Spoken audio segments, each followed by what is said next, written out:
कभी वो ख्वाब लिखता था, सितारा आंख लिखता था। कभी वो ख्वाब लिखता था, सितारा आंख लिखता था।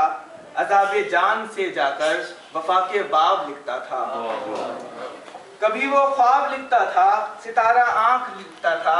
अज़ाबे जान से जाकर वफा के बाब लिखता था। अकीदों के भवन वालों तुम्हारे ख्वाब लिखता था। अकीदों के भवन वालों तुम्हारे ख्वाब लिखता था। वो अपने दुश्मनों को भी दुआए खास लिखता था।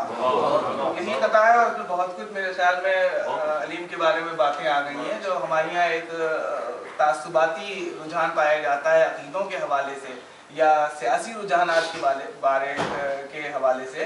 उसमें मेरिट को जिस तरीके से नज़रअंदाज किया जाता है, जो आपकी असली कैरेक्टरिस्टिक होते हैं, आपकी शायरी अगर आपकी वजह शोहरत है तो वो शायरी तासुबात की सूली पे सिर्फ इसलिए चढ़ा दी जाती है कि आप किसी एक दूसरे अकीदे की तरफ रुझान रखते हैं या किसी एक सियासी निज़ाम से मुनहरिफ हैं, तो उस मेरिट को नहीं परखा जाता। और मेरे ख्याल में उबैदुल्लाह अलीम को आज जिन लोगों ने डिस्क्रेडिट करने की उस ज़माने में कोशिश की थी, उनकी लिए मैं ये कह सकता हूँ कि उबैदुल्लाह अलीम की आज ये कामयाबी है कि आज 14 साल बाद उनके इंतकाल के हम सब यहाँ बैठे हैं, वतन से इतने दूर बैठे हैं और उनके बारे में इतनी अच्छी बातें कर रहे हैं। मेरे ख्याल में इससे बढ़कर और किसी के लिए